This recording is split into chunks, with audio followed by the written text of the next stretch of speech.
Bueno, como dijo en la introducción, yo les voy a presentar en este momento. Déjenme compartir la pantalla. ¿Me confirman si se ve bien? Perfecto. Perfecto, perdón, partí de la segunda diapositiva. Bueno, muchas gracias. Efectivamente, yo les voy a hablar un poco de interacción hospedero-patógeno, pero con un contexto de la invasión tisular. Esta clase, por supuesto, va un poco, como dijo la doctora Kemmerling, va en la línea de lo que presentó ayer Adriana y Karina, pero tiene una visión un poco distinta sobre lo que ocurre en este proceso de interacción. A modo de introducción, ustedes saben que estas interacciones es un proceso bastante complejo, multifactorial. Como demuestra la imagen, se puede representar como una especie de guerra entre los patógenos y los tejidos del hospedero. Por una parte, los patógenos tratan de invadir y los tejidos tratan de defenderse. El resultado de esta guerra es lo que va a determinar si la infección es exitosa o no. Y por un lado, por supuesto, está el patógeno, que ha sido el centro y ha sido la parte principal de este curso, pero otra parte está el hospedero. Y en el hospedero tenemos una complicación adicional, es que las células del hospedero no existen por sí solas en el organismo, están dentro de un contexto. Y para poner las células en contexto, siempre en biología estudiamos a la célula en una escala celular o subcelular, como se ve acá, pero es evidente que hay que considerar que existen niveles de organización superiores, como son los tejidos y los órganos. Históricamente, los tejidos y a niveles más macroscópicos han sido campo de estudio de los histólogos, de los anatomistas, pero en parasitología, para estudiar interacciones hospedero-patógeno, hospedero-tejido, estas clasificaciones disciplinares, divisiones disciplinares, las podemos considerar obsoletas. Es necesario complementar las distintas disciplinas para poder estudiar estos fenómenos a cabalidad. Yo les hablaba un poco del contexto. Cualquier patógeno que desee ingresar al hospedero obligadamente debe interactuar primero con un epitelio. Este epitelio está apoyado sobre una membrana basal, y luego con las células y con la matriz extracelular que están presentes en los tejidos conectivos. Esta interacción es un proceso secuencial, implica que obligadamente el patógeno debe atravesar las barreras primarias, que normalmente son los epitelios, por ejemplo la epidermis en el caso de la piel, el endotelio, en los vasos sanguíneos, eh, que los deben atravesar, por ejemplo, para invadir el tejido cardíaco, o en el caso de la transmisión congénita, atravesar el trofoblasto de la placenta. ¿Bien? Luego de atravesar estas barreras primarias, debe evadir las defensas locales del hospedero, debe ser capaz de replicarse dentro de la célula. Sabemos que en el caso de Trypanosoma cruzi esto lo hace como a mastigote, lo que implica que hay una complicación adicional. Y esto va a culminar de dos formas. Si la respuesta inmune del hospedero es capaz de controlar el patógeno, o el peor escenario es cuando la respuesta inmune es incapaz de controlar esta invasión y hay un daño patológico que lleva a la muerte del hospedero. Por suerte sabemos que nuestros tripanosomátidos son bastante benignos con el hospedero, porque la vieja premisa del parasitólogo que hospedero muerto significa parásito muerto, en nuestro caso se cumple bastante bien.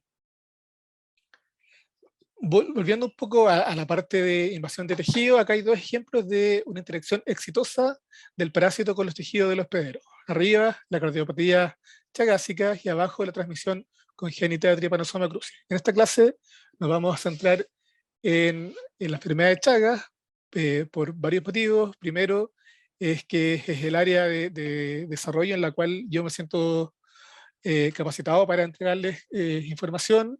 Segundo, que en los otros tripanosomátidos la cantidad de bibliografía que hay en estos aspectos es bastante más limitada, y porque estos dos ejemplos son las formas clínicas más relevantes y son las que y son las que mayor interés generan para nosotros. Yo ya les mencioné que hay diferencias entre la invasión celular y la tisular. Por parte del parásito, los factores de virulencia son bastante conocidos. No es objetivo de esta clase profundizar en eso, lo han escuchado durante el curso. La variedad, el repertorio de mecanismos que tiene el patógeno para invadir es súper conocido. Por ejemplo, sabemos que dependiendo del DTU en que podemos clasificar un parásito, puede tener distintos repertorios de factores de virulencia. Hay muchísimos más, factores que permiten explicar la virulencia del parásito, pero en lo que yo quiero hacer énfasis es en la gran diferencia entre la invasión celular y la tisular, que en este caso sería la presencia de los tejidos conectivos, pero específicamente de la matriz extracelular. La matriz extracelular es una red tridimensional, increíblemente compleja, que rodea y sustenta a todas las células de los tejidos conectivos. Provee el sostén mecánico y estructural para los tejidos, actúa como una barrera bioquímica, regulando las funciones metabólicas de las células a las que rodea. Además, permite la fijación de los tejidos mediante moléculas de adhesión entre las células y la matriz extracelular. Le ofrece vías de migración a las células para distintos procesos. El ejemplo más clásico es durante la cicatrización de heridas. En el caso de la interacción hospero-patógeno puede ser para la migración de células fagocíticas del sistema inmune. Y además tiene un efecto regulador en el desarrollo embrionario y en la diferenciación celular mediante factores de crecimiento que modulan la proliferación y la adhesión celular, entre otros.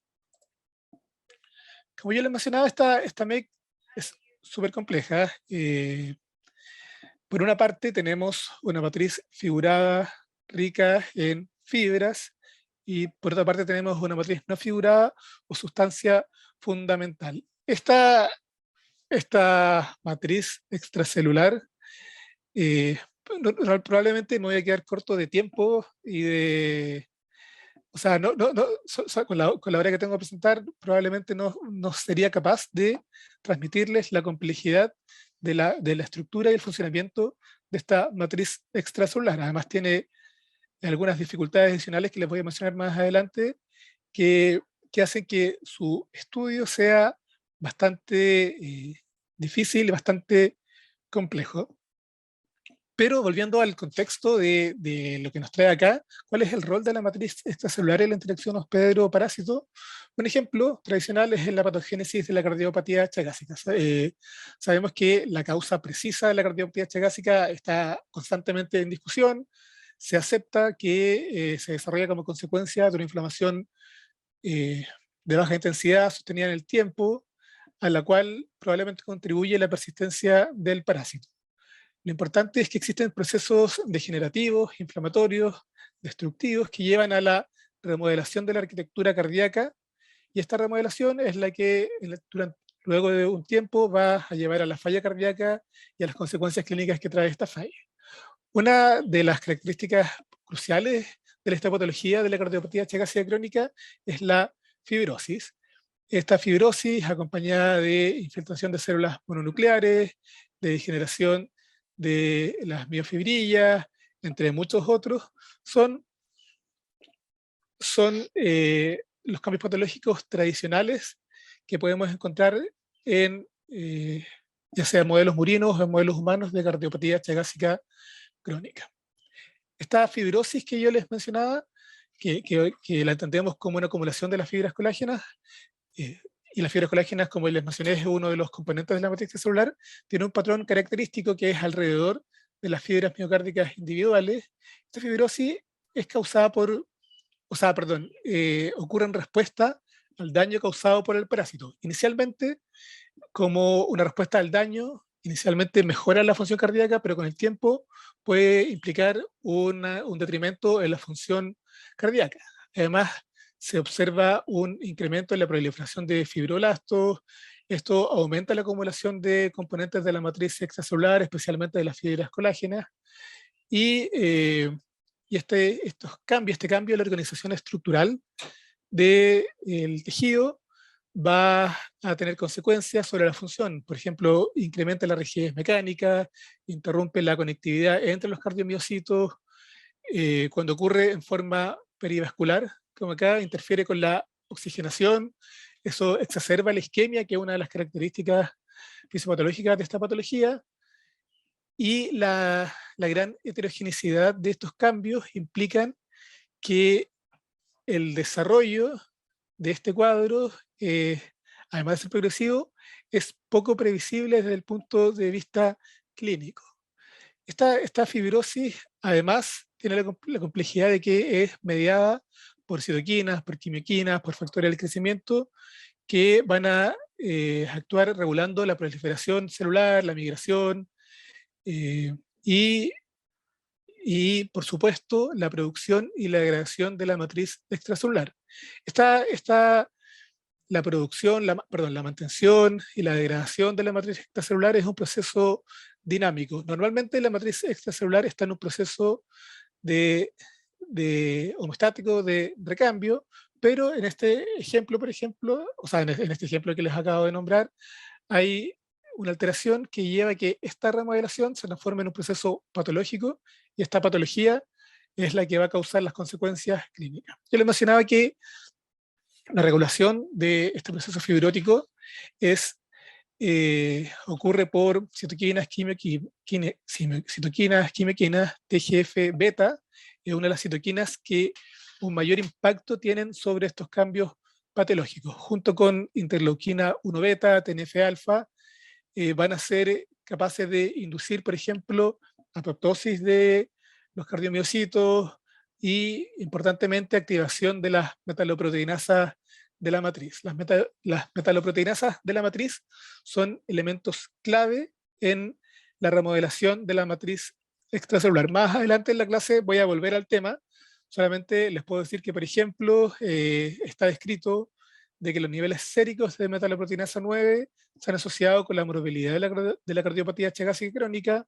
Aún está pendiente un estudio más preciso de qué ocurre con los niveles de actividad a nivel tisular de estas proteasas, pero al menos hay una asociación entre la actividad, entre los niveles de estas proteasas y los procesos y el desarrollo de la cardiopatía chagásica crónica. Todo esto que les he mencionado de la matriz extracelular ha sido objeto de estudio no solamente para citología, obviamente en el resto de las disciplinas. Esta matriz es tan compleja que incluso se acuñó el término matrixoma o matrizoma, son lo mismo, que hace referencia a la colección de los componentes de la matriz extracelular. En mamíferos, este matrixoma comprende alrededor de 300 proteínas, principalmente glicoproteínas, colágenos, proteoglicanos, además de enzimas que modifican a la matriz extracelular, factores de crecimiento que se unen a la matriz extracelular, y además de otras proteínas asociadas. En su conjunto, los componentes de este matrixoma controlan la sobrevida, la proliferación, la forma, incluso la polaridad y motilidad de las células que están inmersas en la matriz extracelular. Este matrixoma tiene una dificultad adicional, que es que las proteínas de la MEC, la gran mayoría son insolubles. Entonces, el estudio de las proteínas que están en la MEC por separado es bastante más complejo de lo que parece. Yo les acabo de hablar un poco sobre la cardiopatía chagásica crónica, otro de los procesos en los cuales el parásito requiere interactuar con los tejidos del hospedero es la transmisión congénita de la enfermedad de Chagas. En esta transmisión, la placenta tiene un rol central. Voy a explicar un poco la organización de la placenta porque yo sé que no es un conocimiento trivial. La placenta es el órgano esencial de intercambio metabólico entre la madre y el feto durante el embarazo. Está compuesto por una porción que está en contacto con el útero materno, que se conoce como decidua, y una porción que va en contacto hacia el feto. Acá podemos ver el cordón umbilical, que se conoce como la placa coriónica. Entre esta placa coriónica y la decidua hay un espacio que se conoce como espacio intervelloso, en el cual desembocan las arterias espiraladas del útero materno y, eh, y llenan este espacio intervelloso de la sangre materna. En este espacio intervelloso, además, encontramos a las vellosidades coriónicas, que también se conocen como árbol vellocitario. En este árbol vellocitario encontramos a la vellosidad coriónica libre, que es la estructura, que es la unidad morfofuncional básica de la placenta humana, en la cual está la barrera placentaria. En resumen, cualquier patógeno, incluido Trypanosoma cruzi, que desee atravesar la placenta, sí o sí debe atravesar esta barrera placentaria. Para atravesarla debe interactuar primero con este epitelio que se llama trofoblasto, es un epitelio biestratificado que tiene una capa basal apoyada sobre una lámina basal, sobre una membrana basal que se llama citotrofoblasto. Este es un epitelio proliferativo. Las células del citotrofoblasto se diferencian hacia un sincicio trofoblasto, que es la capa superficial, que está en contacto directo con la sangre materna, por lo tanto es la capa que está en contacto directo con los parásitos que invaden desde la sangre materna. Estas células son terminalmente diferenciadas, por lo tanto su mantenimiento depende exclusivamente de la diferenciación de células desde el citotrofoblasto.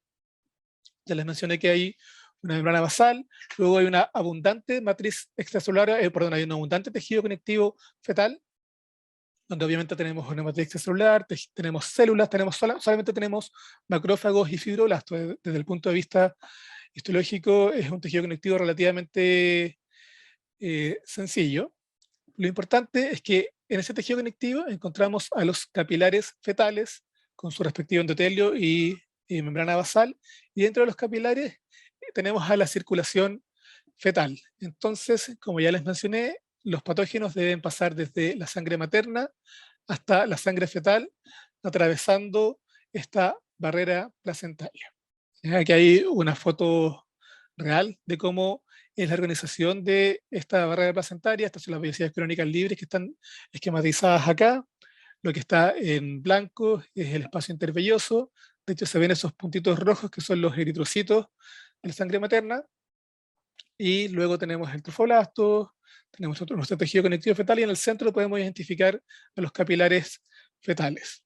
Esta organización de la placenta humana tiene una gran ventaja, de que nosotros podemos trabajar directamente con la placenta humana. Es de una obtención relativamente fácil, más allá de los consentimientos informados que los protocolos de bioética te exigen, más allá de la burocracia de conseguirse la placenta. Este proceso de obtención de las placentas no tiene riesgo para la madre, no tiene riesgo para el feto. Normalmente es un desecho biológico. Entonces, nosotros podemos tomar esto, llevarlo al laboratorio y podemos estudiar a este tejido completo y podemos estudiar a la barrera placentaria completa en el laboratorio. Además, hay una complejidad adicional de que los modelos animales, en los modelos animales, la organización estructural y funcional de la placenta no es precisamente igual a la humana. De hecho, me atrevo a decir que es bastante distinta desde el punto de vista estructural y funcional. Hay muchas dificultades en extrapolar lo que ocurre en la placenta humana a lo que ocurre en modelos animales, especialmente en el modelo murino. Ya los únicos modelos animales en los cuales la organización de la placenta es similar a la humana es en los grandes simios, y comprenderán que trabajar con un gorila en un laboratorio no es algo factible. Eh, entonces nosotros podemos llevar la placenta, la podemos disectar y podemos estudiar su función en respuesta a Trypanosoma cruzi o cualquier otro patógeno, por supuesto, o incluso por ejemplo, a drogas, a hormonas. Podemos estudiar la placenta por separado y podemos estudiar el efecto del parásito, por ejemplo, sobre el daño tisular. Podemos estudiar los mecanismos locales de defensa, y también podemos ver también la efectividad y la toxicidad de drogas. En general, la mayoría de los fármacos tienen o una gran cantidad de los fármacos tienen contraindicaciones de uso en el embarazo. Entonces, estos modelos de uso de explantes de placenta, que es el término que se usa para referirnos a cuando nosotros llevamos al laboratorio y la estudiamos por separado, estos modelos de explantes son útiles desde en unas primeras etapas para evaluar toxicidad. ¿Ya? Yo les puedo comentar acá antecedentes del laboratorio, de cómo hemos usado este modelo para estudiar la transmisión congénita de la enfermedad de Chagas, o el rol de la placenta es la transmisión congénita. Tenemos acá explantes infectados con Trypanosoma cruzi y podemos detectar tanto antígenos del parásito como ácidos nucleicos DNA de Trypanosoma cruzi. Esto ocurre tanto en este modelo de explantes que está basado en placentas sanas, obtenidas desde partos por cesárea, por ejemplo, placentas sin patología que nosotros podemos infectar experimentalmente en el laboratorio, pero también lo observamos en placentas de madres infectadas con Trypanosoma cruzi, donde también pudimos detectar algunos antígenos del parásito. Desde el punto de vista del daño histopatológico, observamos un daño tisular creciente con mayores niveles con mayores cargas parasitarias. Lo más clásico es un desprendimiento del trofoblasto, que es este primer componente de la barrera placentaria. Además vimos una reorganización de la lámina basal, que es el sustento de este epitelio del trofoblasto. Hay algo un poco que es un poco, no sé si contradictorio, pero bastante llamativo, de que se pierde la reactividad para moléculas glicosiladas, que son el primer componente de la barrera de la membrana basal. Sin embargo, al estudiar por microscopía electrónica la estructura de esta membrana basal, vemos que no disminuye, sino que aumenta el grosor de la membrana basal. Entonces, la conclusión es que hay una reorganización de esta membrana basal que ocurre en respuesta a la invasión por el parásito. Importantemente, yo les hablaba mucho sobre la matriz extracelular y lo que vimos es que el parásito induce desorganización del colágeno tipo 1. En este modelo explante, el colágeno tipo 1 es uno de los componentes de la matriz extracelular, una fibra, y es lejos uno de los más importantes. Entonces, en esta tinción histoquímica, que es una tinción tradicional que se llama picro rojo sirio, uno puede estudiar el nivel de organización del colágeno tipo 1 mediante la pérdida de la birrefringencia, que es esta propiedad física del colorante al observarlo al microscopio de luz polarizada, donde un colágeno normalmente organizado se ve naranjo brillante, y cuando se va perdiendo esta organización, se pierde esta birrefringencia, como se ve acá, y usando una cantidad de parásitos muy alta, vemos que hay una mayor pérdida de esta birrefringencia. Entonces, este proceso de desorganización del colágeno tipo 1 en el tejido conectivo tiene una causa. ¿Y cuál es una de las causas que nosotros identificamos? A las metaloproteinasas de la matriz, que ya les había mencionado en la cardiopatía chagásica. Estas metaloproteinasas de la matriz son proteasas dependientes de zinc, son secretadas como proenzimas, y su activación y su expresión está regulada por citoquinas, especies reactivas de oxígeno, de nitrógeno, entre muchos otros. La regulación endógena está dada por los TIMS, que significa inhibidores tisulares inhibidores tisulares endógenos de las metaloproteinasas, y otros factores también. Y estas metaloproteinasas, como le mencionaba, son parte de la remodelación fisiológica, pero también patológica de la matriz extracelular. También tiene roles en otros procesos patológicos súper importantes, como por ejemplo en la metástasis de las células tumorales. Pero volviendo a interacción hospedero-parásito, estas metaloproteinasas, al parecer, son súper importantes en inducir los cambios de la matriz extracelular que explican este cambio en la arquitectura de los tejidos. Para complicar aún más la interacción hospedero-parásito, se ha escrito que tanto Trypanosoma cruzi como Leishmania tiene proteasas endógenas capaces de degradar la MEC.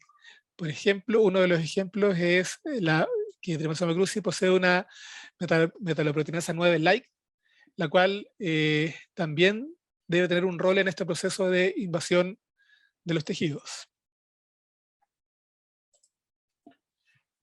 Por el otro lado, por parte del hospedero, estas proteasas tienen roles muy amplios. Obviamente su rol central es la degradación de la MEC, pero también interfieren con la actividad de quimioquinas, de otros, son capaces de clivar receptores, son bastante promiscuas desde el punto de vista de su funcionalidad. Yo les mostré lo que ocurría en este modelo de explantes placentarios. Nosotros fuimos capaces de identificar de que tanto la expresión como la actividad de metaloproteinasa 2 y 9 están aumentadas en respuesta a la infección por Trypanosoma cruzi, y que si nosotros inhibimos la actividad de estas metaloproteinasas con un inhibidor general como es la doxiciclina, se protege a las vellosidades del daño inducido por el parásito.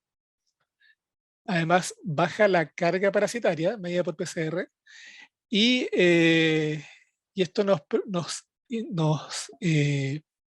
insinúa de que la activación de estas metaloproteinasas es una de las estrategias que tiene el parásito para facilitar su acceso desde la sangre materna hacia la sangre fetal.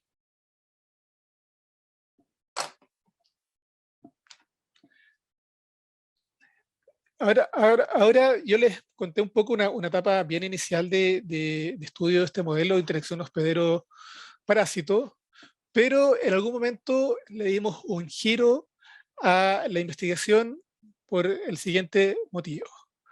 Yo les mostraba en las imágenes anteriores que solamente fuimos capaces de identificar antígenos de Trypanosoma cruzi en las placentas. Nunca fuimos capaces de identificar nidos de mastigotes como se ve en el tejido cardíaco. No solo nosotros, sino que los otros grupos de investigación que trabajan con un modelo similar tampoco son capaces de identificar nidos de mastigotes. En general, además, eso no lo pudimos hacer ni en modelos de explantes ni en placentas de mujeres con la forma crónica de la enfermedad de Chagas. En general, las tasas de transmisión de la transmisión congénita de la enfermedad de Chagas son bajas. Aquí dice menos del 10%, pero en realidad es menos del 5%, y me atrevería a decir de que, por ejemplo, en Chile es menos del 1%, y en general, no solo para los parásitos, tanto para bacterias, para virus, las infecciones de la placenta no son comunes. ¿Bien? Entonces nos hicimos esta pregunta: ¿existen mecanismos antiparasitarios en la placenta? Por una parte está el patógeno que invade, pero por otra parte el hospedero, los tejidos del hospedero también tienen un rol en evitar esta infección. Dentro de los antecedentes también que tenemos está este trabajo que es del grupo de Ricardo Fretes de la Universidad Nacional de Córdoba, donde él demuestra que los nidos de mastigotes, acá en círculo rojo, solamente son identificables en este modelo de explante luego de eliminar enzimáticamente al trofoblasto de las vellosidades coriónicas. Y de hecho hay súper pocas descripciones en la literatura de nidos de mastigotes en la placenta. Una de las otras que hay es un paper de los años 70 de la doctora Bittencourt en Brasil, perdón, se me olvidó, en el norte de Brasil, que era un caso de Chagas agudo con una parasitemia altísima, que sería prácticamente impensada para el día de hoy. Y el otro antecedente que hay es del mismo grupo de Ricardo Fretes, de una placenta inmadura, es decir, una placenta obtenida desde un parto extremadamente prematuro, donde el nivel de madurez de esta barrera placentaria no es adecuado. Ahí también ellos vieron nidos de amostigotes. En general, estos antecedentes muestran de que la placenta tiene mecanismos para defenderse de la infección.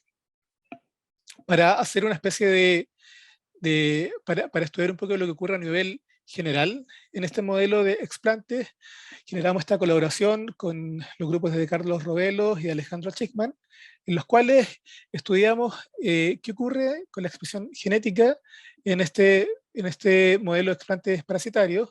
Esto lo estudiamos mediante microarray. Vimos que hay una expresión génica diferencial bastante importante en los explantes infectados con a 2 a 24 horas o con concentraciones de parásitos bajas y altas que desde un punto de vista súper abstracto simulan bajas y altas parasitemias. Lo que vimos es que hay una regulación positiva de una serie de genes, dentro de las cuales podemos destacar algunas proteínas específicas del embarazo, PSG8, PSG6-2, y especialmente está ADAM12, que es una desintegrina acoplada a metaloproteinasa, que es otra proteasa encargada de la remodelación de la matriz extracelular. Estos son los genes que aumentan en todas las condiciones experimentales. Y estos son los genes que disminuyen en todas las condiciones experimentales. Aquí no me voy a detener porque la verdad es que los resultados no son fáciles de interpretar y nosotros no seguimos con ese análisis. Si vemos lo que ocurre a nivel del fold change de los genes, nuevamente identificamos hasta ADAM12 y identificamos una serie de proteínas de la respuesta inmune innata que están involucradas en esta respuesta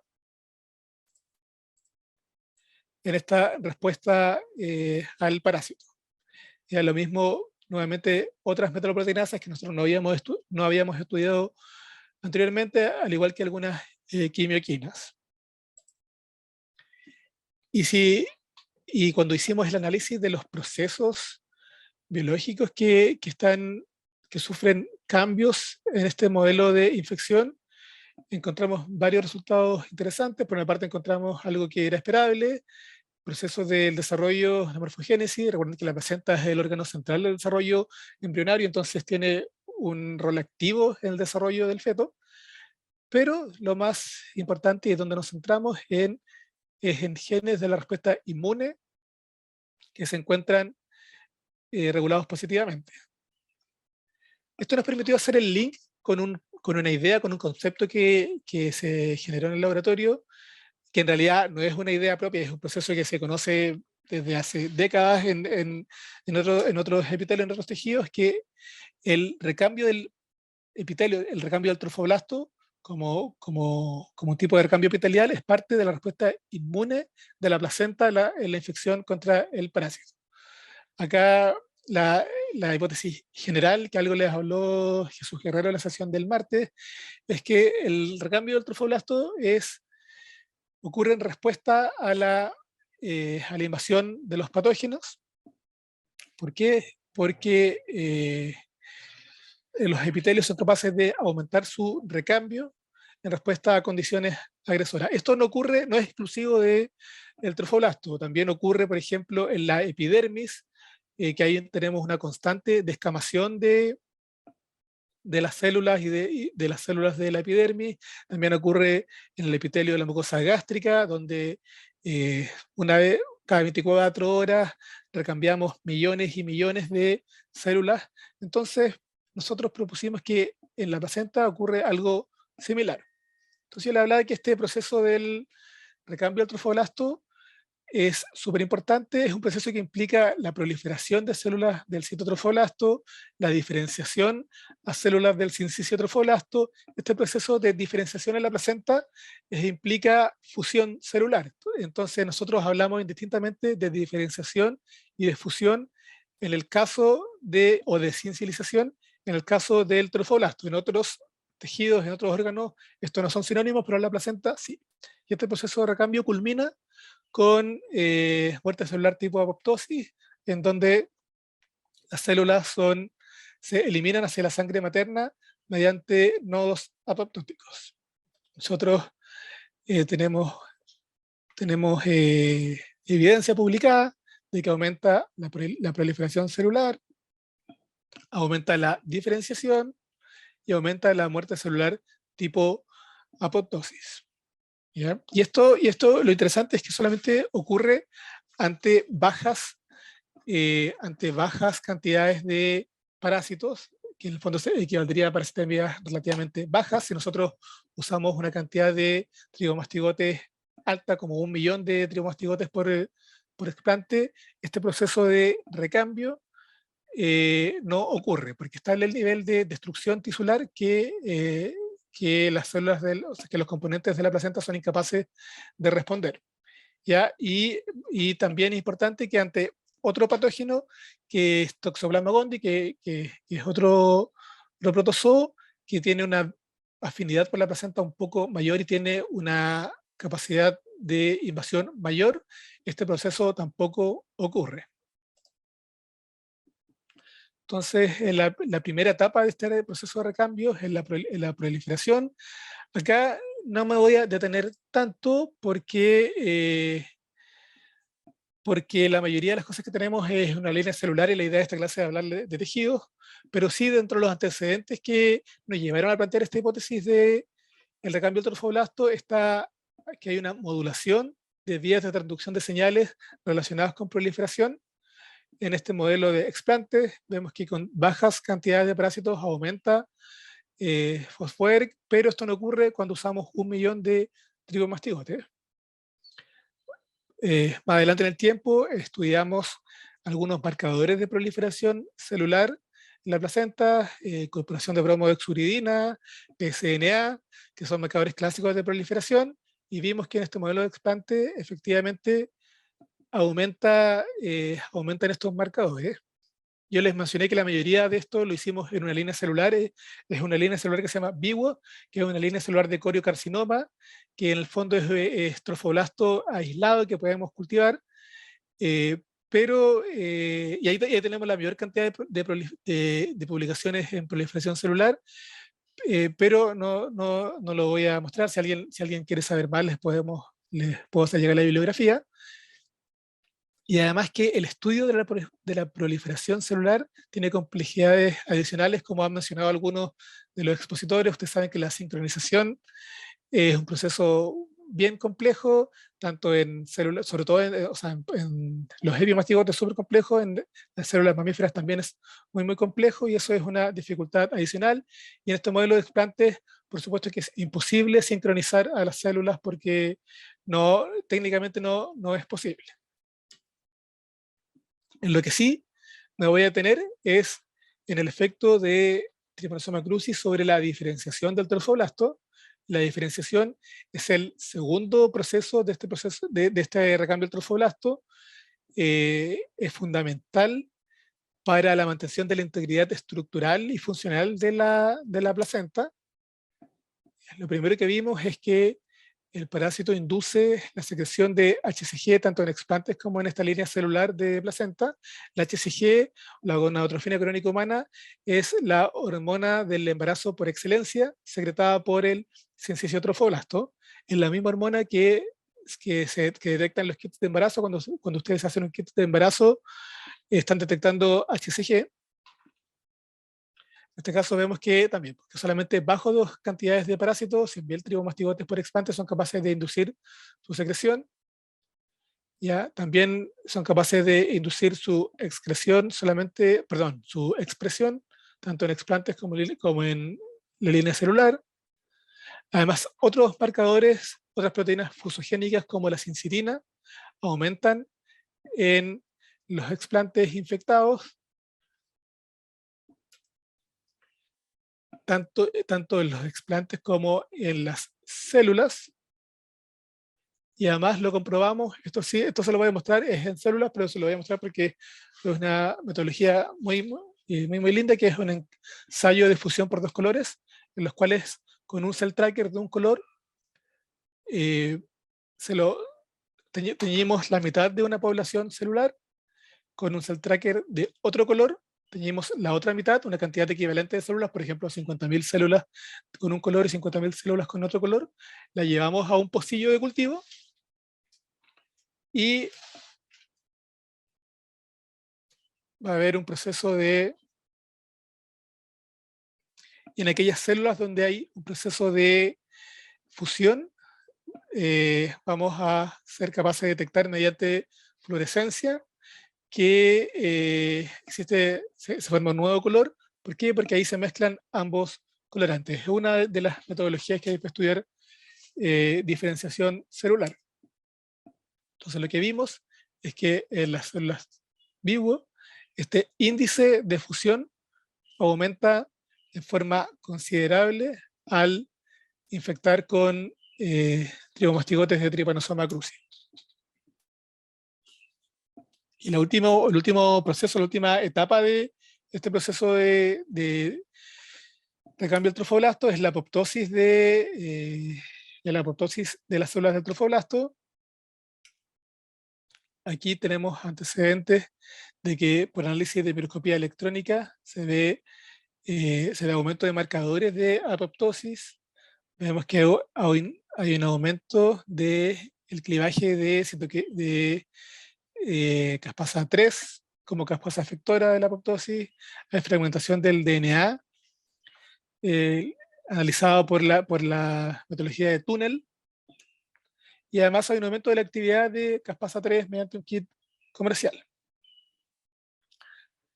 Cuando investigamos cómo ocurre este proceso de apoptosis en el trofoblasto, llegamos a la vía extrínseca, donde logramos identificar de que hay un aumento de la activación de caspasa 8. Algunos resultados se los voy a mostrar, son en células.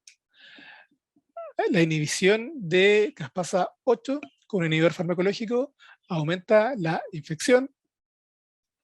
También la inhibición de caspasa 8 impide la diferenciación del trofoblasto e impide la apoptosis del trofoblasto.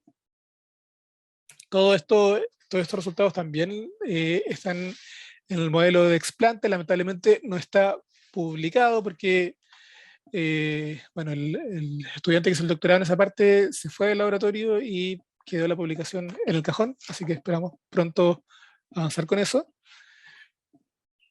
Y la última parte de lo que les voy a mencionar es la placenta como órgano inmune. Yo les hablaba de que el recambio del trofoblasto es un proceso de la inmunidad innata, y como inmunidad innata, los protagonistas por de excelencia de la inmunidad innata son los receptores tipo TOL.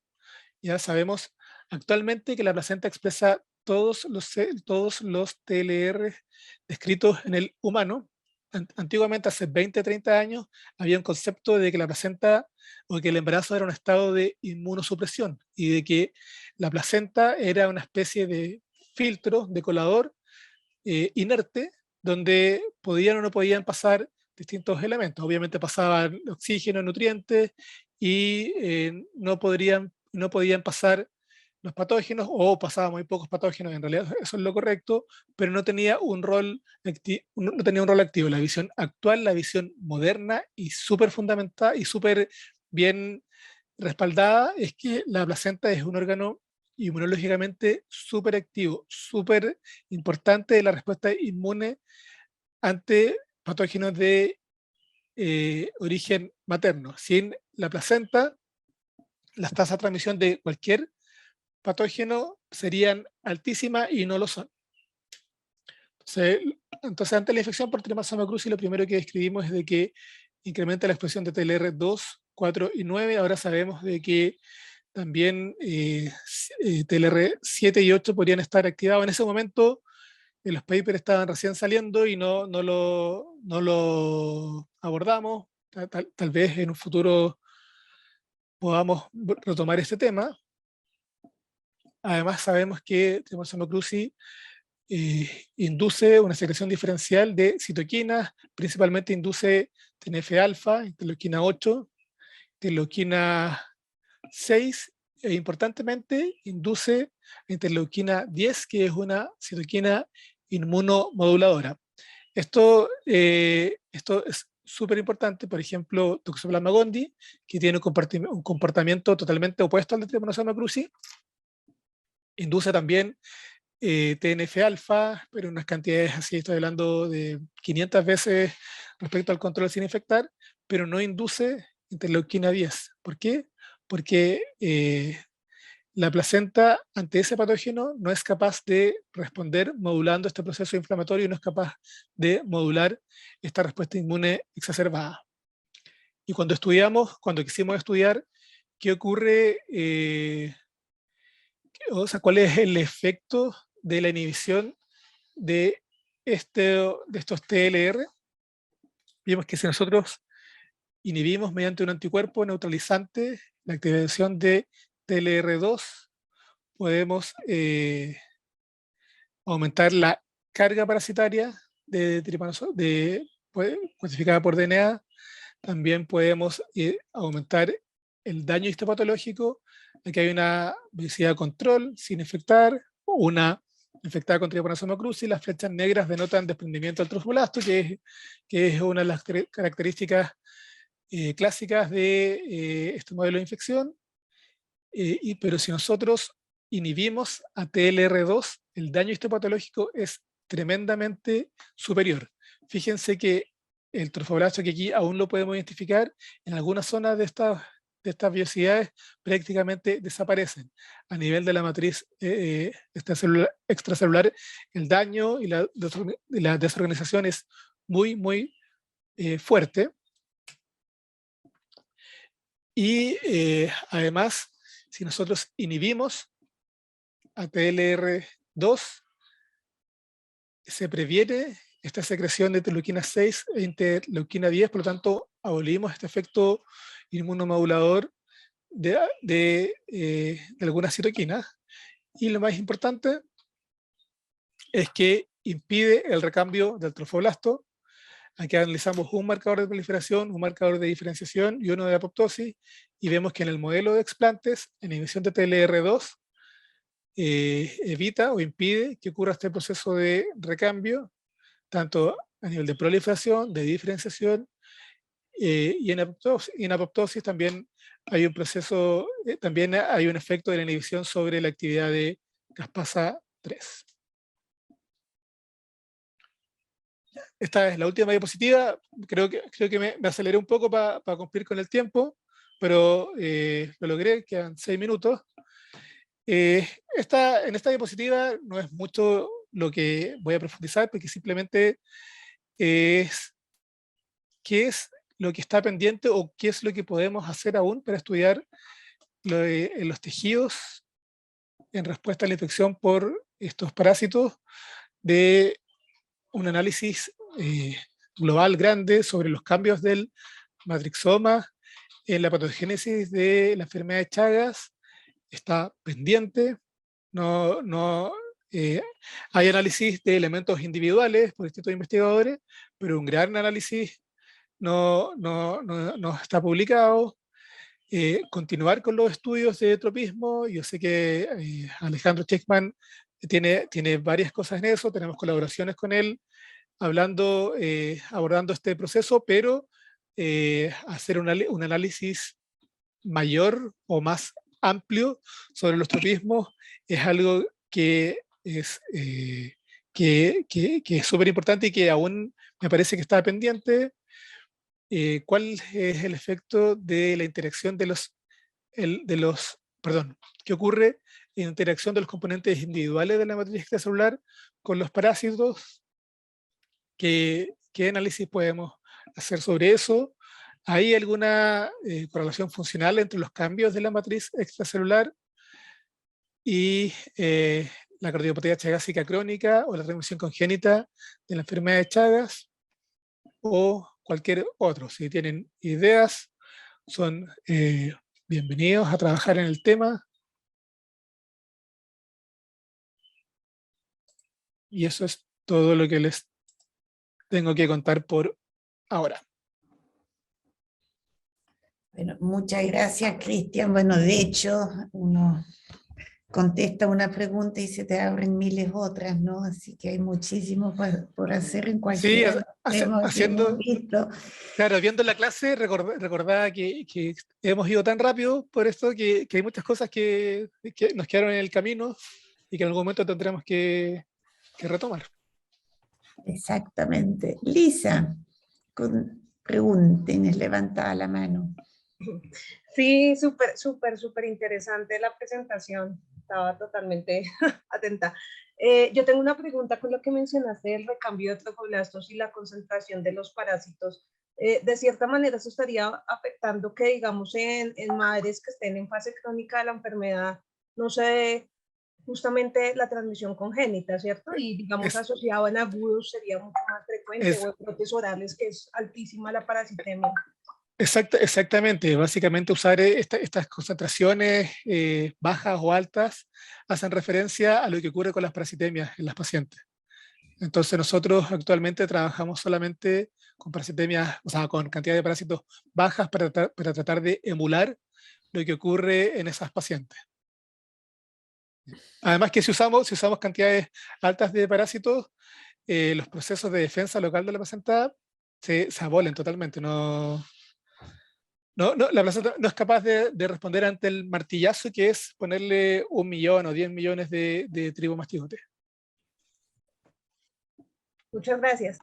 De nada. Además, hicimos el cálculo en su momento de cuánto es el gasto cardíaco, cómo aumenta durante el embarazo, cuánto de la sangre llega al aparato reproductor, cuánto de eso a la placenta, y sacamos la cuenta, digamos, cuántos parásitos eran con parasitemias bajas y altas. Entonces, cuando uno usa 100.000 parásitos, eso equivale a una parasitemia de entre 0,1 y 0,3 parásitos por ml, y si uno sacaba la cuenta con una parasitemia más alta, tú llegabas a, no sé, 27, 30 millones de parásitos por ml. Eso porque nos tenían los revisores un poquito enfermos con... ¿Cómo se llama? Preguntándonos por la concentración, que era mucho, que era poco, que esto, que lo otro. Eso está publicado en un review que tenemos con Ricardo Fretes, ese cálculo. Ay, sí, no lo pueden dejar de pronto en el chat, sería Sí, espectacular. Sí, te lo dejamos en la carpeta, perfecto. Gracias. eso. Alejandro. Hola, buenas. Bueno, nosotros ya nos conocemos. Primero, Sí. felicitarte por la exposición, porque a mí como histólogo y ex trabajador en cáncer fue una apertura enorme para lo que guarda relación con todo el abordaje histoquímico e histológico que se le puede realizar. En este mismo contexto, simplemente el comentario que he sido muy insistente en el laboratorio, que en la enfermedad chagásica, gracias a todas las técnicas histoquímicas, histológicas, se puede realizar muchísimo en el contexto de la evaluación de diversos componentes que pueden estar disminuyendo o aumentando en este espectro histológico, histoquímico, que por lo general se tiene como muy dejado de lado, y encuentro muy lindo que se esté trayendo nuevamente de vuelta al análisis dentro de una enfermedad tan compleja como es la tripanosomiasis. Entonces, simplemente eso, felicitarte y bueno, yo estoy para poder realizar la mayor parte de técnicas dentro del laboratorio. Gracias, sí. Sí, Alejandro llegó con hartas ideas nuevas y con conocimientos que nosotros no habíamos desarrollado en el laboratorio, así que esperamos avanzar en este tema. Más consulta, pregunta, comentarios.